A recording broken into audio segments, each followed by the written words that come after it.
Ever since I started the Mario Kingdom, we've been focusing on the heroes. But in order for them to become heroes, they need an opponent. So today, I'm going to build a stone generator inside of a Thwomp. And it's all going to be done in Minecraft Survival. Okay, who's knocking on my door? No trespassing! No, I don't think anybody's there anymore. They must have run off. If you missed the previous episode, we built a villager breeder and it has been working. Got a lot of villagers in here. And I love the jungle outfits. This is amazing. I'm all ready to go to the new location right across this little, whatever you call it. A gulf? A bay? It's not a river, I don't think. No, it's definitely not a river. Regardless of what it is, our Thwomp is gonna go over here, a little bit further removed from the hero's village. And I'm thinking this might be a good spot to set up camp. If only I had an ender chest to unload. And yoink, there we go. With my location selected, and my materials moved over, I needed to clear out the space where the build would go. I also needed to clear out some additional space for something else I'm going to do with this build, but hold that thought, we'll come back to it. I've just got about the entire space cleared out and reshaped. Pretty much all the trees are gone that I want gone, and I had to do a little bit of terraforming, which exposed some of this stone, which is fine because I need more stone. I don't have nearly enough for this project, which is ironic because we're building a stone generator.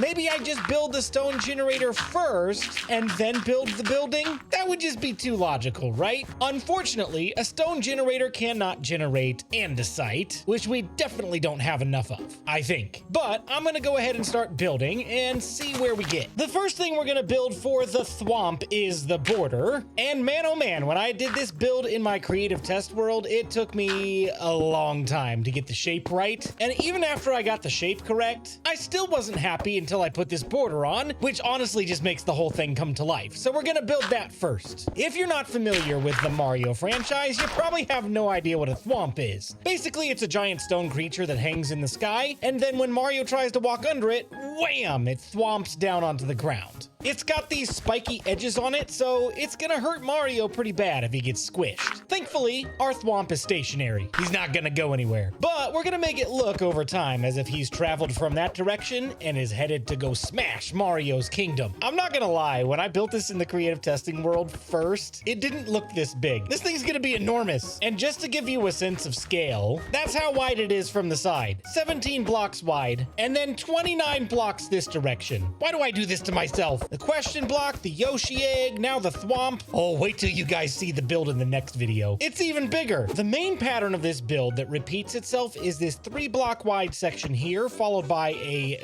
triangle of 3 blocks, followed by 3 more blocks. I'm basically gonna do this up the side, and over the top until we have the general shape of the Thwomp. Yeah, it's big. It's very big. Hey, why are you running away? He's not that scary yet. He doesn't even have a face. Look at him.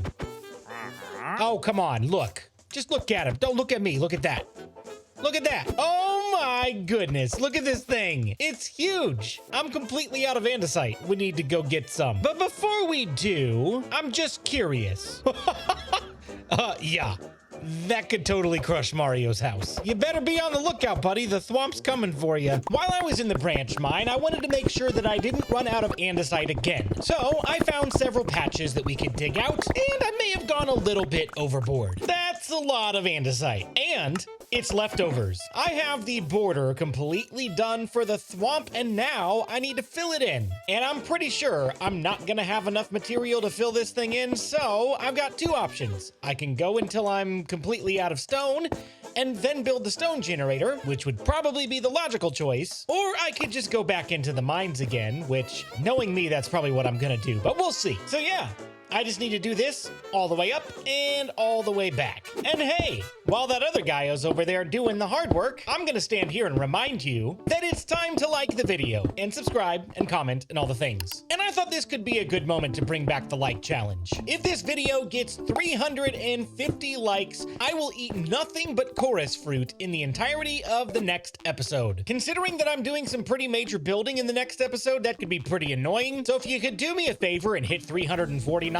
that would be fantastic. Either way, just like the video, please. It seems like every episode I run out of materials about halfway through the build, and it happened again. We're all out of stone. So I'm gonna pause building the Thwomp for just a moment to focus on the stone generator, but I do want to comment on this first. This is going to be the future storage for cobblestone and regular stone, which will have an auto sorter, but unfortunately I'm completely out of iron, and I want to focus on the build today rather than the storage system, so I'll make sure to hook this up really soon because we're getting an iron farm in the very next episode. Hoppers won't be a problem anymore. Oh no. We have some visitors. Oh no. Oh no. That baby zombie just took out that llama. But that's not the visitor I was talking about. These guys. Ooh, it's a lot more dangerous to run into them now because of my villager breeder. I'm not trying to start a raid over there. Let me sleep. Ow! Did they wander off? Are we safe? It's fine. We'll be all right. Let's go ahead and build this farm. I'm gonna start off this build by placing a block right here. Whoa, where'd it go? Let's try again. I'm gonna place the block right here. Thank you, Minecraft. It's kind of you to do what you're supposed to. Anyway, this is going to be the barrier to block us from entering the farm, and we'll stand here and mine the stone or cobblestone as it's generated. This farm generates stone, but depending on if you're using a silk touch pickaxe or not, that will give you the variant of either stone or cobblestone. Pretty simple, but also very cool. I'm going to go out to this direction, and then we'll go for this direction. And on top of each of these blocks facing this direction, I'll take 4 pistons and go 1, 2, 3, and 4. And then I'm going to make sure to surround the pistons with blocks so that when we waterlog them, the water won't spill out everywhere. I'm wondering if I built this too tall. I think it'll be okay. We'll see. Then I'm going to go this direction, 1 block, and go up 1. And then I'll take obsidian and go 1, 2, 3, and 4. So that when the generated stone gets pushed over, it will only push over 1 block, and the obsidian will stop it from going any farther. This obsidian is here so that when these pistons push the generated stone forward, it will stop the stone from going any farther than our little viewing window here so we can mine it out, and then we don't have to move. Then I'm just going to fill in this entire space. You can make it look pretty if you want, but it doesn't really matter. Then I'm going to place a block right here with a lever directly on top, and then I'll take a temporary block here and then place a block here, throw down 1 redstone torch directly under the block that the lever is sitting on top of. I'll explain how this works in a moment, don't worry. On top of this block, I'm going to place 1 repeater and then a block here with redstone dust going up and over to power each of these pistons. Then underneath this block that has the redstone line, we'll put a temporary block, then a permanent block. We'll bust that one back out and then put some redstone dust right there, and you can hear the magic happening. It's rather loud and obnoxious, but that's how the farm works. When we flip this lever, it powers the block, which then would depower this torch and shut the whole thing off so that these are extended by default and nothing's happening. There's really only a couple of small things left to do, and then this farm is done. I'm going to take a water bucket and I'm going to waterlog the stone part of the piston, not the wood part, and we'll do that to all 4. And there we go. It's at this point that I actually am 100% certain I built this way too high. I gotta tear it down. Hold that thought. We'll pick back up here as soon as I've rebuilt this thing about 3 blocks lower. Why do I do this to myself? Okay, now that I've had my daily dose of bird brains, we should be good. I've got the whole thing rebuilt about 3 or 4 blocks lower than it was before. There's only a couple things left to do. I took out these original blocks that we put here because I need to put the storage and the hopper collection in that spot.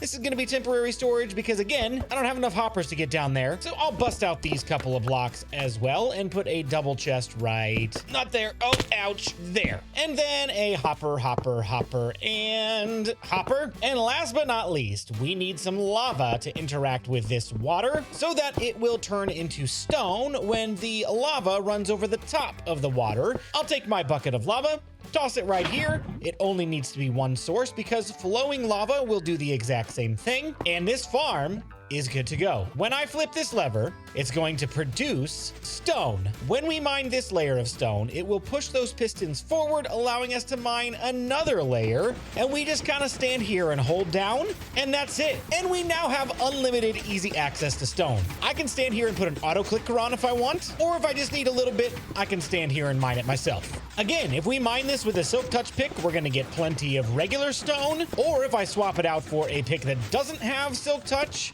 we're going to get plenty of cobblestone. That's pretty good for just a couple of minutes. Now, I wonder how long it's gonna take me to stand here and farm enough stone for this. Well, time to get to work. I'm so glad we have a stone generator now. That took no time at all. Now, I need to build a box around the center of the thwomp to start building out the face. For that, I'm going to use a combination of andesite walls around the edge and stone blocks to fill in the rest. And that's not quite a face just yet, but it's a start. It'll get there. The next thing that I need to do is build a pair of angry eyes. So to accomplish that, I'm first going to build the outline to where it's pointed down at an angle toward the center of the thwomp.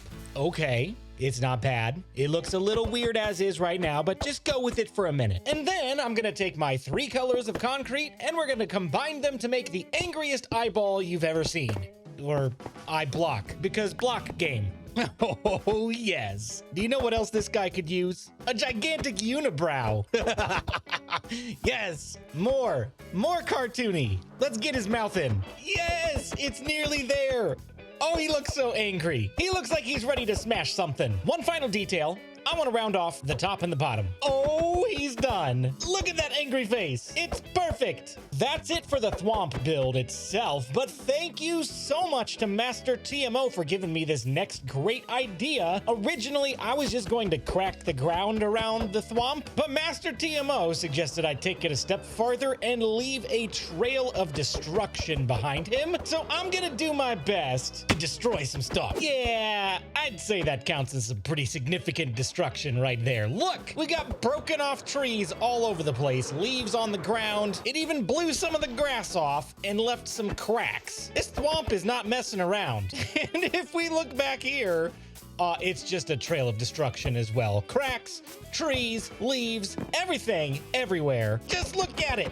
It's amazing. And last but not least, I thought it important to show you how to get to the farm inside the Thwomp. And you know, he was ground pounding a little bit too hard, and he cracked open part of the side of his face. And here we are. It's nothing to look at. It's pretty ugly right now. I'm gonna wait to decorate this until we have finished the storage system, which is gonna have to wait until we get iron, which we're gonna get an iron farm in the very next episode. So if you enjoyed today's episode, be sure to like, subscribe, comment, do all the things, and we'll see you in the next one.